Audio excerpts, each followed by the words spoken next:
നടരാജരൂപം എന്ന് പറഞ്ഞാല് നമ്മുടെ ഉള്ളിൽ ജസ്റ്റ് നമ്മുടെ ഉള്ളിൽ ആലോചിച്ചോ, കൈ ഇങ്ങനെ വെച്ച് കഴിഞ്ഞാൽ ഹാർട്ട് ബീറ്റ് കേൾക്കാം.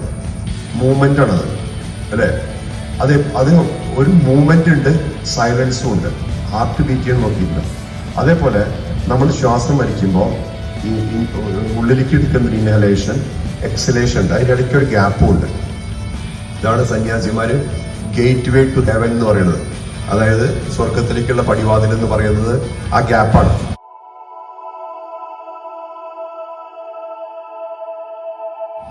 ശ്വാസം വലിക്കുന്നതിന്റെ ഇടയിലുള്ള ഗ്യാപ്പ്, അത് കുംഭകെടുത്ത് പിടിച്ചു വെച്ചിട്ട് നോക്കിയിട്ട് കാര്യമില്ല. തന്നെത്താൻ സംഭവിക്കുമ്പോൾ ശ്രദ്ധിക്കണം, എന്നാലേ അതിനെ പിടിക്കുള്ളൂ. അപ്പൊ ഇതേപോലത്തെ മൂവ്മെന്റ് ഉണ്ട് കംപ്ലീറ്റ് യൂണിവേഴ്സിൽ.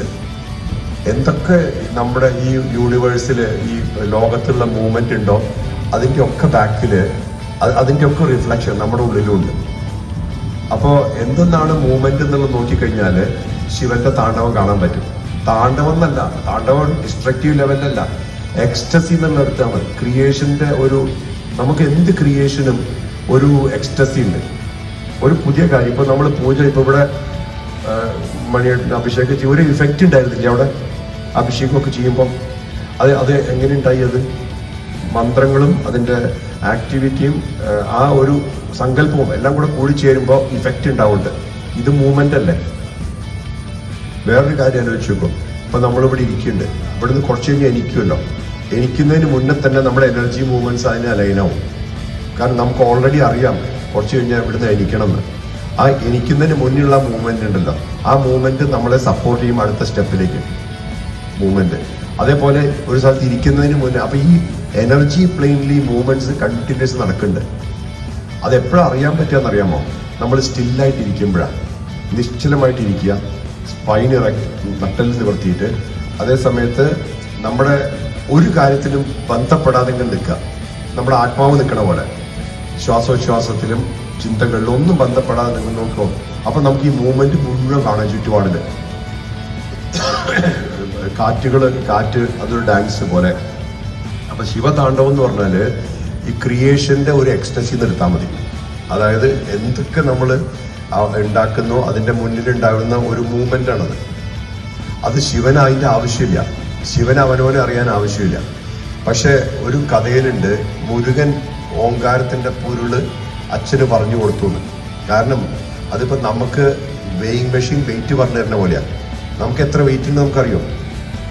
അറിയില്ലല്ലോ.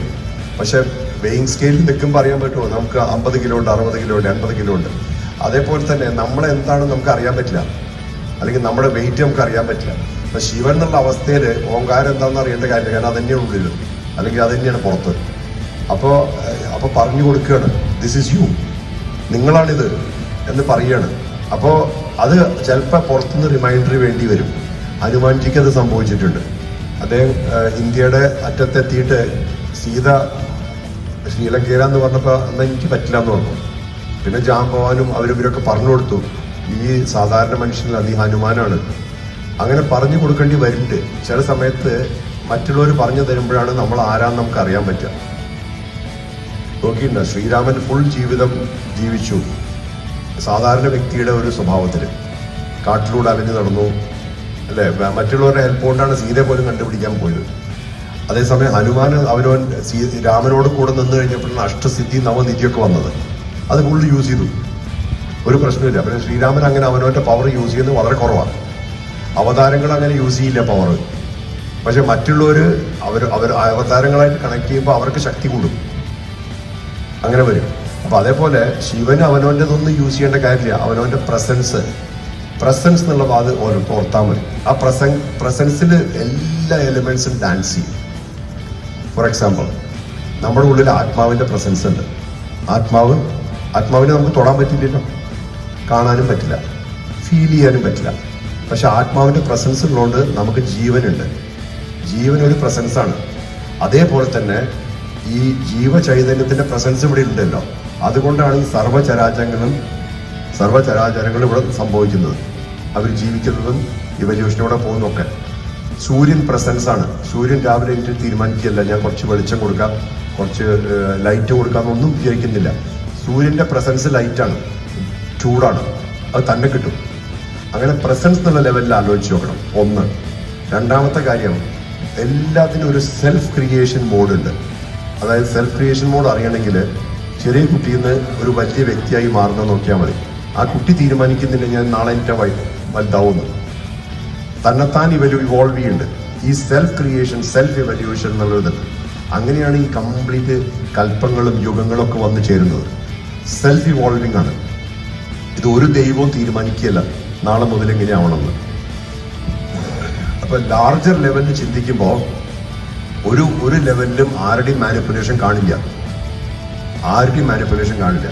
പക്ഷെ ചെറിയ ലെവലിൽ നോക്കുമ്പോൾ എനിക്ക് ഇന്ന ഇത് വേണം അത് വേണം എന്നൊക്കെ പറയും. പക്ഷെ അതുകൊണ്ടൊന്നും ഒരു കാര്യമില്ല, അത് താൽക്കാലികമാണ്. പക്ഷെ ലാർജർ പിക്ചർ, ആ സ്ട്രക്ചർ അങ്ങനെ യുഗങ്ങൾ വരും, സത്യയുഗം വരും, ത്രേതായുഗം, ദ്വാപരയുഗം, കലിയുഗം, ഇങ്ങനെ അത് കറങ്ങി തിരിഞ്ഞ് പിന്നെയും വരും. മുൻപിൽ വളരെ പ്രായമായ മഹർഷീശ്വരന്മാരൊക്കെ ഇരിക്കുന്നു. അവർ തമ്മിൽ എന്താണ് പറയുന്നത്? ഒന്നും പറയുന്നില്ല. ദക്ഷിണാമൂർത്തിയുടെ മുഖത്തേക്ക് നോക്കിക്കഴിഞ്ഞാൽ സംശയങ്ങളൊക്കെ ദൂരീകരിക്കുകയാണ്.